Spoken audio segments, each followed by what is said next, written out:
Welcome student. हम पढ़ रहे हैं class 11 subject history chapter nomadic empire.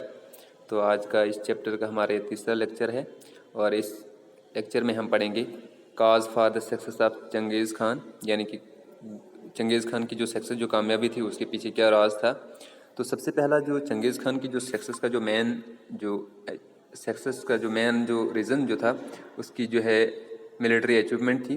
क्योंकि उसकी जो ट्राइब्स थे उसमें उसने बहुत सारे जो ट्राइब्स के जो है डिफरेंट ट्राइब्स, क्योंकि वहाँ पे जो है उस टाइम जो एक ट्रेडिशन होता था कि मंगोल में डिफरेंट ट्राइब्स होते थे। तो चंगेज़ खान ने अपने लीडरशिप में क्या किया, बहुत सारे ट्राइब्स को जो है वो यूनाइट किया और डिफरेंट ट्राइब्स से जो है वो जो कैपेबल पर्सन्स थे वो उनको अपने मिलिट्री में रिक्रूट किया था।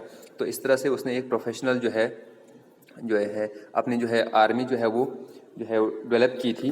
तो मेन जो उसकी जो अचीवमेंट जो थी, सक्सेस जो थी, जो है अपने अम्पायर को एक ट्रांस कंटिनेंटल अम्पायर एस्टेब्लिश करने में, तो मिलिट्री का जो है सबसे ज़्यादा उसका जो मेन रोल था।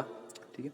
और उसने जिस तरह से अपनी जो अम्पायर जो है वो मंगोल्स में सबसे पहले जो है उन ट्राइब्स को जो है यूनाइट किया, उसके बाद उसकी एक्सपेंशन जो है east west south and north जो है चाइना, ईरान, इराक, सीरिया वगैरह जो है वो रशिया का पार्ट, तो सारा जो है बल्गेरिया, हंगरी वगैरह सारा जो उसने जो है अपने कंट्रोल में किया था। और एक ट्रांस कंटिनेंटल अम्पायर, यानी कि डिफरेंट कंटिनेंट्स के जो एरियाज़ हैं उसने अपने अम्पायर में जो है वो जो है इनकॉर्पोरेट किए थे। तो उसकी जो है सबसे जो मेन जो बेसिक जो सक्सेस जो थी वो उसकी मिलिट्री थी। The horse riding skills of the Mongols and the Turks provide speed and mobility to the army. और उसके बाद जो हॉर्स राइडिंग जो थी, स्किल जो थी, तो मंगोल के पास काफ़ी थी, क्योंकि वो काफ़ी कैपेबल थे हॉर्स को राइड करने में। क्योंकि उस टाइम जो है जो जंग जो होती थी वो हॉर्स राइडिंग के ऊपर ही की जाती थी। तो मंगोल जो थे वो हॉर्स राइडिंग में उनको काफ़ी जो है वो महारत थी, काफ़ी स्किल्ड थे। ठीक है।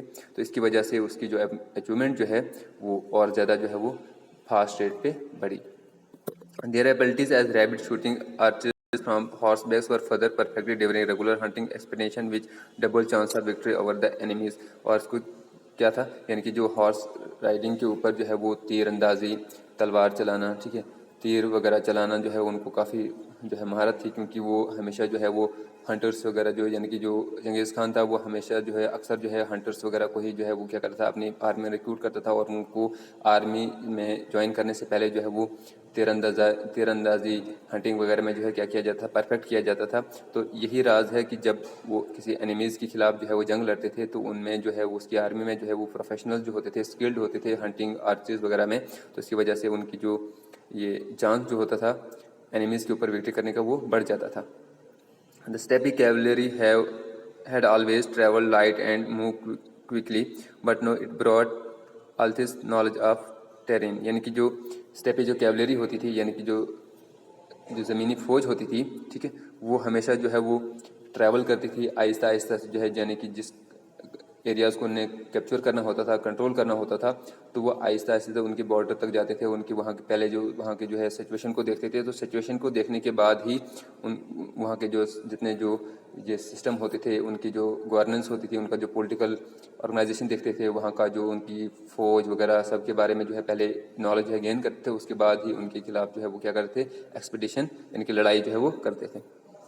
They carried out campaigns in the depth of winter, treating frozen rivers as highways to enemy cities and camps। यानी कि वो अपनी एक्सपीडिशन जो है, यानी कि जो अपनी जो कैंपेन एक्सपीडिशन, यानी कि जो हम वार कहेंगे, यानी कि वो जंग जो करते थे वो हमेशा जो है विंटर में स्टार्ट करते थे। क्योंकि जब जो है दरिया जो है जम जाते थे, ठीक है, तो उसके ऊपर जो है वो उस फ्रोज़न रिवर के ऊपर जो है अपनी शिप्स वगैरह जो है वो चलाते थे। और इस तरह से जो है वो जो है उनके जो है एनिमीज़ के जो है वो एरियाज़ तक पहुंच जाते थे। तो बेसिकली जो वो वार एक्सपेडिशन जो है वो ड्यूरिंग विंटर जो है वो करते थे। Genghis Khan learned the importance of siege. His engineers prepared light, portable equipment which was used against opponent with devastating effects। यानी कि जो उसने जो है चंगेज़ खान ने ये इंपॉर्टेंस देख ली थी कि हमने क्या करना है, हमने जो पोर्ट्स वगैरह होंगे उनको पहले सीज करना है। तो ये हम ड्यूरिंग विंटर ही कर सकते हैं, क्योंकि उस टाइम जो है वो डिफरेंट जो है वो हाई अल्टीट्यूड एरियाज़ होंगे, तो वहाँ पे जो उनकी फ़ौज वगैरह नहीं होगी। और उसने क्या किया था, उसने जो है वो अपनी जो इंजीनियर्स थे उनसे जो है काफ़ी जो है वो लाइट यानी कि यूज़ की जाती थी, यानी कि वो एटलीस्ट जो है नाइट में जो है वो क्या करते थे, वो जो है वो ट्रैवल करते थे। तो उस टाइम जो है उन्होंने जो है वो लाइट बोर्ड्स वगैरह जो है और लाइट्स का सिस्टम जो है वो डेवलप किया था, जिसकी वजह से जो है चंगेज़ खान को और ज़्यादा जो है वो ओपोनेंट्स के खिलाफ जो है वो ज़्यादा जो है वो सक्सेस मिली थी। अब पढ़ेंगे हम मंगोल आफ्टर चंगेज़ खान, यानी कि मंगोल जो है उनकी जो अम्पायर जो है चंगेज़ खान के बाद कैसे बढ़ी, कहाँ तक बढ़ी, ठीक है। और उसमें जो है जो चंगेज़ खान के बाद जो उसकी अम्पायर जो है वो किस किस में जो है वो डिवाइड हुई, ठीक है। तो बेसिकली हम क्या करेंगे, we can divide Mongols expedition of Genghis Khan death into two distinct phases. The first which span the year 1236 to 42 when the major gains were in the Russia steppes, Bulgaria, Poland and Hungary। यानी कि हम चंगेज़ खान की death के बाद हम उसके empire को, उसकी जो है मंगोल एक्सपेंशन को हम टू फेजेस में डिवाइड करते हैं। तो मंगोल जो है चंगेज़ खान की जो डेथ जो हुई थी वो 1227 में हुई थी, और उसकी डेथ का जो रीज़न जो है वो अननोन है, क्योंकि उसका जो है अथेंटिक कोई सोर्स नहीं मिलता है कि चंगेज़ खान की डेथ कैसी हुई थी। तो डिफरेंट सोर्स से हमें ये पता चलता है कि डिफरेंट स्कॉलर जो है डिफरेंट जो है व्यू ओपिनियंस देते हैं उसकी जो है डेथ का। तो रीज़न जो है कुछ देते हैं कि जो चंगेज़ खान जो है जब चाइना में कुछ इंटरनल जो है वो रेवोल्ट हुआ था, तो उसको वहाँ पे सेटल करने के लिए चले गए थे, तो वहाँ पे उसकी जो है वो तीर लगा था, उसकी वजह से उसकी डेथ हुई थी। और कुछ कहते हैं कि उसको कुछ जो है वो बीमारी थी, तब बीमारी की वजह से डेथ हुई थी। कुछ कहते हैं कि वो जो है वो गिर गया था तो उसकी वजह से डेथ हुई थी। तो उसका कोई एथेंटिक सोर्स नहीं है, क्योंकि जो है चंगेज़ खान ने कोई भी अपनी लाइफ हिस्ट्री जो है वो लिखाई नहीं है, क्योंकि वो इसमें इंटरेस्टेड ही नहीं था कि मेरी जो जितनी भी एक्सपेक्टेशन है, मेरी की जो ऑटोबायोग्राफी है ये जो है प्रिजर्व रहे। तो इस तरह से उसकी जो क्रेमेशन यानी कि उसकी जो है वो लास्ट में जो है बरियल कहाँ पे है वो भी जो है वो किसी को जो है मालूम नहीं है, न उसकी डेथ का कोई काज पता है, न उसकी जो है ये लास्ट जो क्रेमेशन कहाँ पे हुई थी उसका भी कोई पता नहीं है। तो उसके बाद जो यानी कि जो डेथ के बाद उसकी अम्पायर जो है जो मंगोल एक्सपेंशन जो हुई थी वो टू फेजेस में हुई थी। पहला फेज़ जो है वो 1236 to 42, और इस टाइम में जो मेजर गेंस जो हुए थे, जो उन्होंने डिफरेंट जो एरियाज जो है जो अपने अम्पायर में जो कैप्चर किए थे, अपने अम्पायर में जो है वो डेवलप किए थे, वो है Russian stapes, Bulgaria, Poland and Hungary. और सेकंड फेज़ जो स्टार्ट होता है 1255 से लेकर 1300 तक, तो उसमें जो है उनने होल पार्ट ऑफ चाइना जो है कैप्चर किया, ईरान, इराक एंड सीरिया किया था।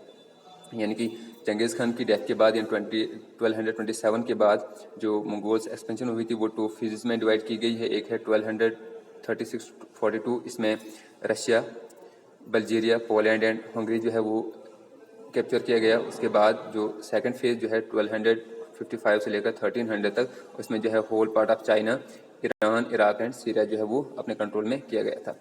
The Mongol military force met with few reversal in the decade after 1260। The original inputs of the campaigns could not be sustain in the west. अब क्या होता है, अब इनका जो इंटरनल डिस्प्यूट जो है वो 1260 के बाद जो है वो शुरू हो जाता है।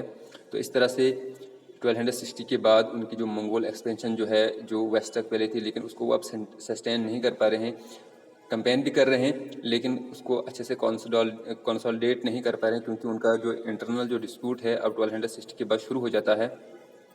क्योंकि जब 1227 में एम्प्रेस डेथ से पहले जो है चंगेज़ खान ने क्या किया था, अपनी अम्पायर जो है वो अपने बेटों में जो है डिवाइड की गई थी।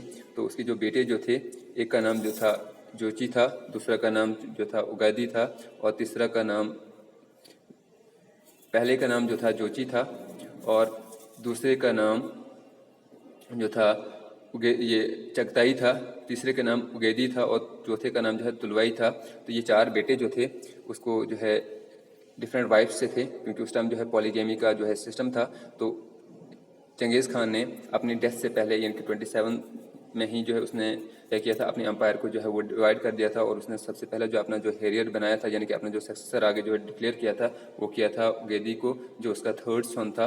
ठीक है, तो फिर 1229 में वहाँ पे जो है कोरताई हुई थी, यानी कि एक असेंबली जो है वो बिठाई गई। तो उस असेंबली में उगैदी को एज ए जो है वो एम्परर जो है वो डिक्लेयर कर दिया गया। ठीक है, फिर फ्राम 1927 से लेकर 1441 तक जो एक्सपेंशन जो हुई थी वो अंडर द लीडरशिप ऑफ उगदई हुई थी। ठीक है, लेकिन उसके बाद जो है 1260 के बाद, क्योंकि जो डिफरेंट जो दो उसके जो अलग जो भाई जो थे, पहले दो भाई जो थे ये जोची और जो है उगैदी जो है ये आपस में मिल गए थे, और जो चगताई और जो तौलवी जो था ये उन्हें अपना एक अलग सा जो है वो ग्रुप बनाया था। तो इसकी वजह से 1260 के बाद उनमें जो है वो इंटरनल कन्फ्लिक्ट जो है शुरू हो गए थे। तो इस तरह से जो उनकी एक्सपेंशन जो थी, जितने उन्होंने एक्सपेंशन की थी उस पर जो है वो कंसोलिडेट नहीं कर पाए थे। तो इस तरह से 1260 के बाद देखते हैं थोड़ा बहुत एक्सपेंशन भी होता है, लेकिन उनका जो